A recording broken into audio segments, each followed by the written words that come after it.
Welcome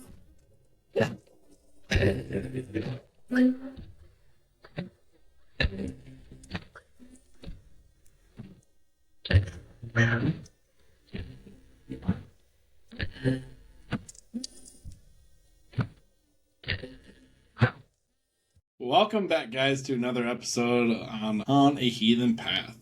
We'll probably have some distractions in this episode. Maybe in this house, maybe in Stevie's house. Who knows? Well, there's probably gonna be some distractions tonight. Finally, I think Stevie and I got ourselves a schedule that's going to work for the unforeseen future. So that's good for us. Stevie has some significant news. She's achieved her goal in school, and she's getting her bag, and she's ordering her coat. And for those that are new to the show, Stevie's been inspiring to be a doctor and helping those and treating those in a more natural way. So congratulations, Stevie. Good for you. Thank you. But you got to talk about what you're doing. How's that going? It's good. We just bottled the Folkfinger nectar last week.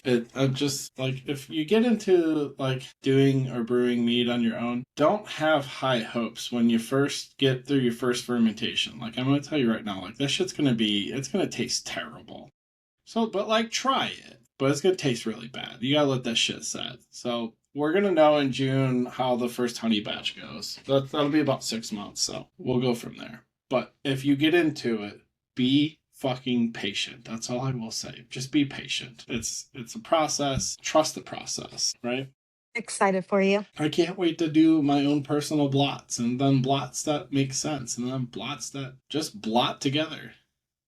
Right. You know? We got to do a blot together. I think that would be... with your mead. Wonderful. I mean, there's a collective of 12 bottles right now. So we're getting the quite the collection here. I think I'm gonna do one probably this weekend too. I'm gonna find a local beekeeper and see what they got for like about 4 or 5 pounds of honey. That's actually smart. No, natural. And a source. Yeah, I mean, and I want to support like local businesses here. And if I get it straight from the beekeeper, you know, I already know that it's raw, it's unfiltered, it's not messed with. But also, like, I'm big on supporting, you know, small businesses and stuff like that instead of paying like, you know, Walmart prices or like IGA or, you know, fucking Kroger's. Right. I want those proceeds to go right to the people that are putting the work into it. So I don't blame you. That's how I am.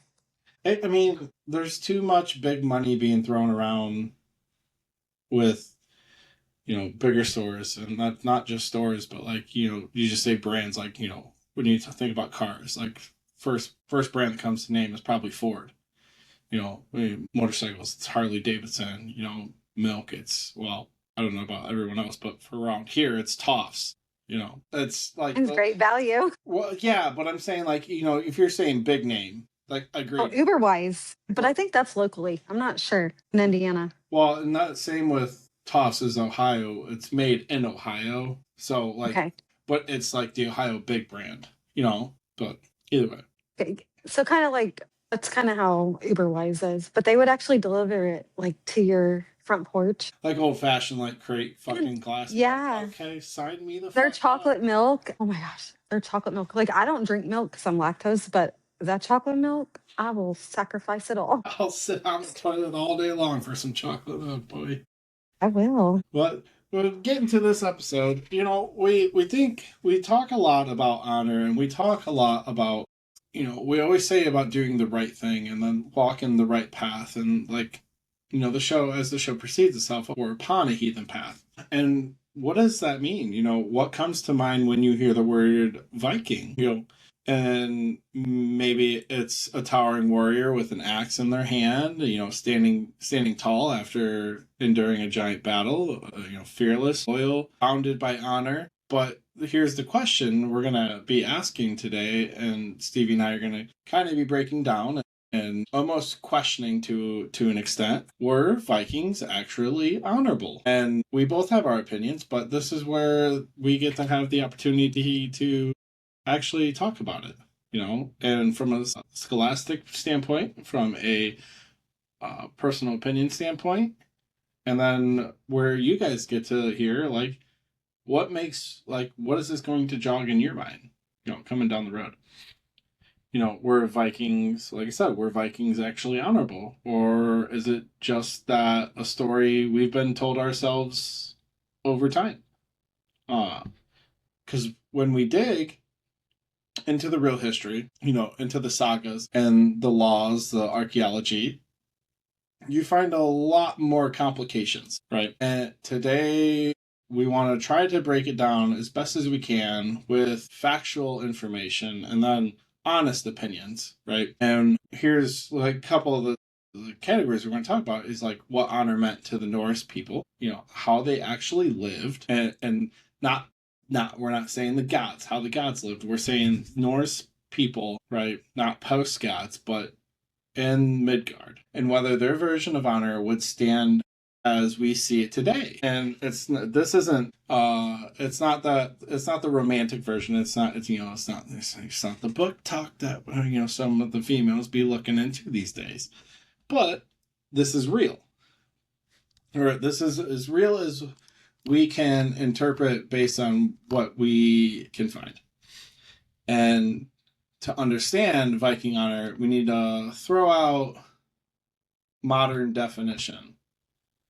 And today, honor often means, integrity, fairness, and doing right when no one's watching. So that's a challenge of character more than anything. But in the Viking age, honor wasn't about morality. It was 100% about reputation. And in Old Norse, this idea connects with Drakensgard, a mix of courage, loyalty, and social respect, where your worth wasn't internal. It's what people said about you after you were gone. And again, that have them all that we seem to keep reverting back to every episode almost. Verse 76 specifically says, cattlemen die, kinsmen die, you yourself die, but one thing that never dies is the reputation of a dead man. And we've said it word for word. I think that clearly defines what honor meant back in the Viking age and the Viking saga times, right?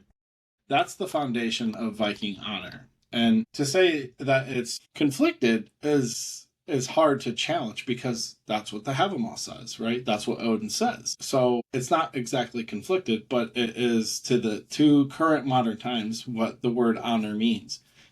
That is just about, now we see it as just a gain to fame or a pathway to what somebody has done to get to be remembered.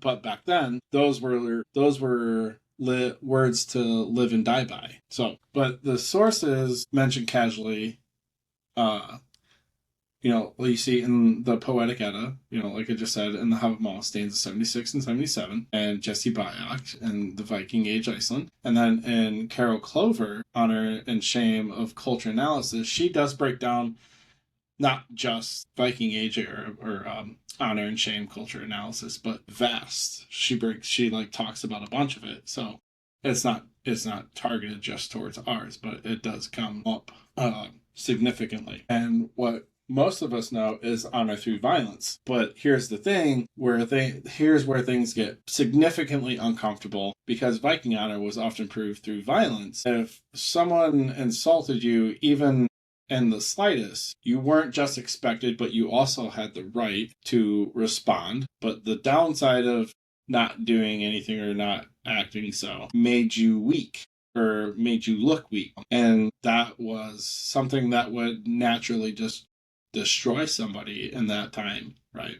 It would destroy not just you, but it would your person. It would destroy your reputation. It would destroy your family's claim or stake to really anything. So a lot of it, like you hear the word holmganger, that's a challenge to the death, or the word I'm looking for. It's gonna come back to me in the weirdest way. It's almost breaks it down to basically a man is not being a man, but it's just cowardly like behavior. I don't know the word, but I know what you're talking about.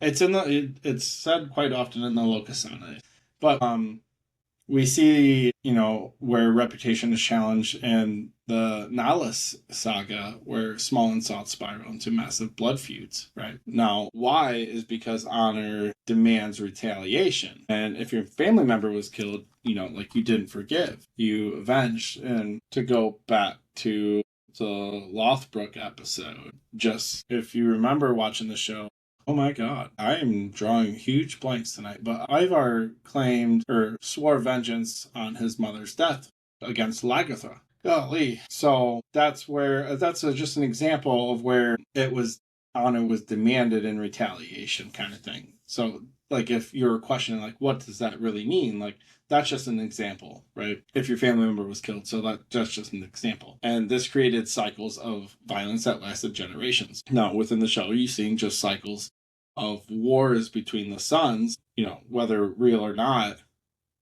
That's just that those are things that did actually fucking happen. And when you go looking at law and order and control now, and despite of the violence, Vikings weren't just lawless people. There were structured legal systems, not to what we see or know currently, but one of the most important things was it's called offing. And this is where disputes were settled publicly, right? But justice wasn't about fairness, it was about restoring honor, kind of thing. So, like, it wasn't an innocent until proven guilty kind of thing, or a guilty until proven innocent kind of thing. It was just all about honor. And you could demand compensation or pursue vengeance, but punishments included, fines, exile, or death, and outlawry especially was extremely harsh and judged extremely. And if you were declared an outlaw, anyone could kill you without consequences. It was an eye for an eye kind of thing, but in a different end.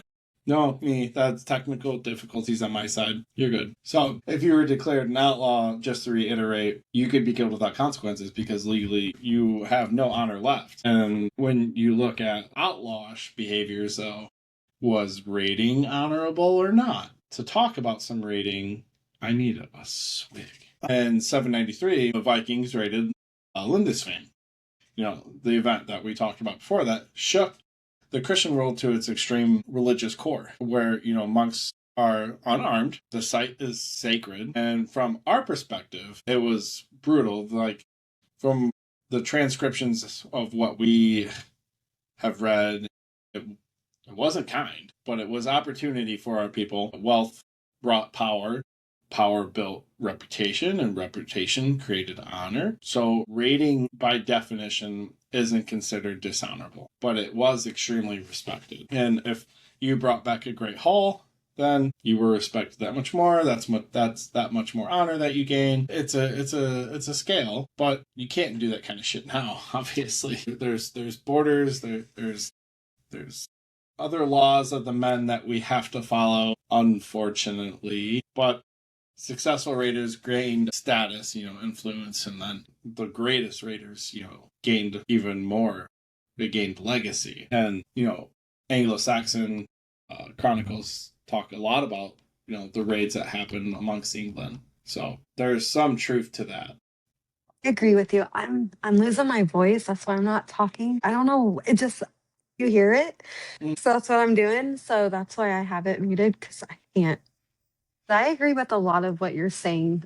I think you're on point. Stevie's not So it's feeling. not going to be like a yeah. I'm pretty sick today. She's so. not feeling well tonight, guys. She already prefaced to me that she's probably not going to talk much tonight, which was okay.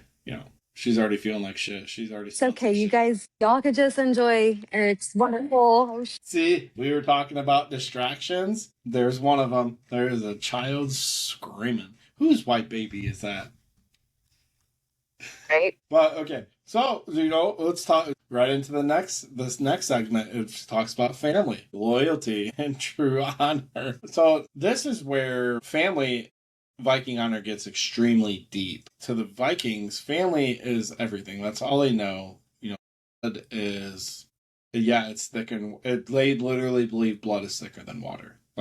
And that's scientifically true. But we all know nowadays that's not in a metaphorical sense. But they would do anything for family, right, wrong, or indifferent. And loyalty to your kin was one of the highest, most valued things in Norse society. And protecting your family name mattered more than almost anything else. Whether, again, it's right, wrong, or indifferent, that's not what mattered. What mattered is what everybody, village, town, city, outside or inside, seen your name as. And we see in the Ego saga, the decisions are driven by loyalty, and even when they lead to destruction, there were also strong expectations around hospitality, gift giving, oath keeping. And if you don't know the saga, it's a lot talked about. Odin disguises himself as a stranger and he tests the family. He tests, I can't remember the man or the giant's name and then the son's name. But the son ends up showing Odin hospitality. They give him a room, they give him hay to sleep on. And then the boy ends up giving him drink, ends up giving him food and solace, right? So be kind to the stranger is kind of the message behind that, right? And it's oath keeping to an extent. So you're not breaking your word as far as your family is hospital, your home is hospital. So always be kind to the wanderer, always be kind to the stranger. Now, in today's world, we don't always see that because there's too many variables nowadays, and there's a lot of different places that people could hurt you. But, not giving hospitality, not providing gift given to the wanderer, the stranger, not oath keeping, that's things that will destroy your honor or your reputation instantly, right? So when this is going to kind of go into an episode Stevie and I were conflicted about doing later down the road. It's a little bit about women, right? But slavery and the dark side of, you know, pretty much every culture we ever known. So already want to disclaim, like Steve and I have no positive influence on slavery whatsoever. What has happened in every culture has happened, right? So it's not something we're saying, everybody should have one of them. No, like we all believe. Right. It's just it's a touchy subject, but we want to put it out the right way, and that most people aren't going to speak on.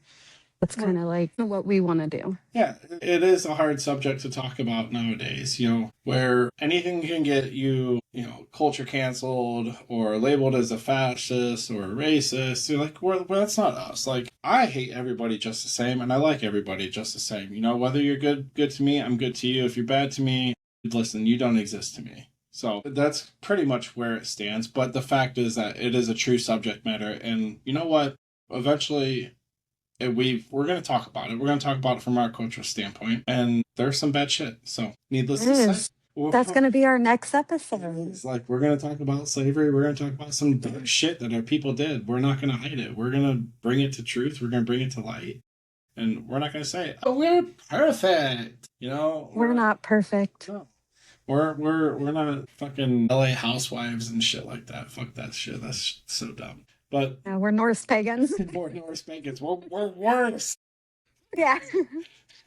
but we are. But Viking society did include slavery.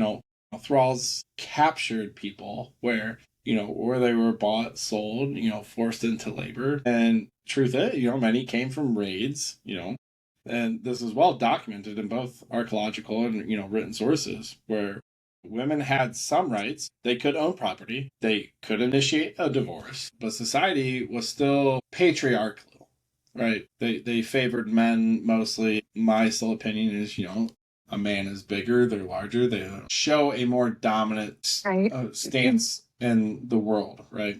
And that's not that's true. It's just what it looks like. But society, again, was still patriarchal. But we know that Vikings had shield maidens. Women went on raids. They often were treated as property, yes. So we have to ask, can a society practicing slavery be considered honorable? By modern standards, no. But by standards in the past, it was literally in every culture. Every culture. So if we're going to say that if your answer to that question was no, can society practicing slavery be considered honorable? And you said no. No society practicing anything was honorable. Because there's not one society pre-freedom speeching and practicing were honorable. It's just that shit that happened. We can't deny that. So if we're just saying strictly on modern times, no. If we're speaking to what was actually going on, it's still up in the air, but we're not. So you can't just say no. But let's define the slavery back then. It was literally non-Norse people. So that way, it's it's not just one specific. It was non-Norse people. Yeah, it wasn't like it was a race or skin color or Yeah, a belief. It was, I mean, well, technically it would be a belief if you were Norse, but it wasn't based on, what you looked like. It was based on whether or not you believed in the old gods or not, kind of thing. exactly. So we'll break that down more in that episode. But you look to where we say, is it honorable in a modern sense? Okay, no. But when we look at myth versus reality, like I've been trying to preach, so why were Vikings considered honorable today? Why are they considered honorable today? A lot of it just comes from reinterpretation, right? And romantic nationalism in the 1800s reshaped Viking identity, and modern media reinforced it. Shows like we talked about, Viking portrays them as noble warriors, but these were versions that were left out, like slavery, the brutality of it, the optimistic violence. And we've turned Vikings into symbols, but the reality is just way more complicated, right? And like I said, we'll talk about that in the episode where, we break down the slavery and the darker side of things. Is again, reality is it happened, but it's not the only culture that it's happened in. No less than 500 years ago, America was still enslaving African Americans, the Irish, the Chinese, right? To build a fucking railroad. So let's not be so soft, but we're more or less keep an open mind to it, right? So I see is the final verdict is, were Vikings honorable? The answer is yes and no, right? They had a strong honor system, very strong honor system, but it was built on reputation over morality sometimes and strength over compensation or compassion. Sorry. So you don't see a lot of sagas describe compassion. You see more where it's brutality, it's stoic. So not that compassion didn't exist and not that what's not talked about. It's in a comparison what was more thereof. And then loyalty over fairness. And like we talked about, family was everything to these people. It's everything to a lot of us. We say that it's everything to us, but really is it? I can tell you right now, but the definition of family has molded differently for someone like me. My family is who I define my family as. So if I'm honorable to what I consider or loyal to who I consider my family, absolutely. I consider loyalty over fairness every day or any day. So I think that's more a matter of definition. But I'm right there with you, though. Just like my kindred is my family. yeah, We're not by blood, but we're family. I hold loyalty to them. right. You got to be careful with the name when you're throwing, the family thing into it. But that's your name that we're talking about here. We're not talking about okay, say my uncle. That's his name to worry about. That's not my name to worry about.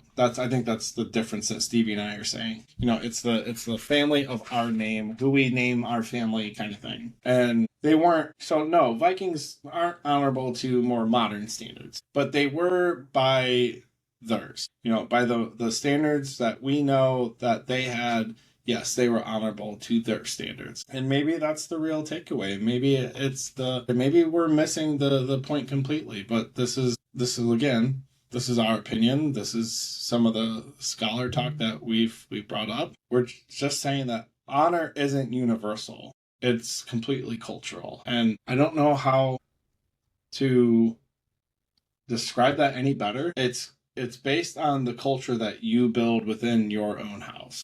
It's not universal. It's never the same. It's not, this family and this family are doing the same shit to grow or to be honorable or to grow reputation or to be successful. They're all different. So what you think is honorable in your home could be dishonorable in another home.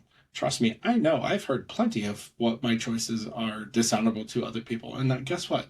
I don't give a fuck. I don't care. Either. And if they're listening by ever chance, come find me. We can talk about it. I feel that. Come find me. We'll talk about it. We'll put it to bed real quick. But if you enjoyed the episode, I feel like I talked with a little bit of some deep passion here on what this means to me, and I think it's more like just breaking. It's also breaking a cycle of what some people consider honor. But guys, if you enjoyed, obviously, please fucking smash that like button. If you guys haven't seen, we are now sharing videos on TikTok on the Upon a Heathen Path page. So the show has its own TikTok page. It has its YouTube channel. It has the Spotify, however you're listening and catching it. So watch the TikTok because we'll send little clips here and there, little magic stuff, fucking cute little edits and this and that. But share it. We're growing. We're growing still. It's steady. It's hard to grow a channel like this quickly, and I think we're doing pretty fucking well. Ask me. We're not bad. I think we're just now approaching 60 followers. I think last I seen was 70 consumption hours. So fucking people are listening. I love it. I think it's great. You guys are doing you're listening to the whole show. There's the regular commenters on every episode, and I fucking love reading them. I love reading them. There's one chef. He fucking always leaves a fucking great comment, and he's from Norway, so he had some pretty good information in the last episode. But send this episode to someone who you think Vikings were honorable, whether it's history that they love or whether it's the honor of family that they love. Because the truth, it's way more complicated, but the best part is it's always way more interesting. All right. So next episode, guys. It's going to be a doozy. It's going to be rough. It's going to be controversial, but I think it's going to be a good one. I think it's going to be good. It's going to be good. You got us. Yeah, right? That's where we're going with. You got us. That's all you got. I don't know what else to tell you. All right, guys. Thank you guys for listening to this show. Thanks for listening to this episode. See ya. Hi, guys.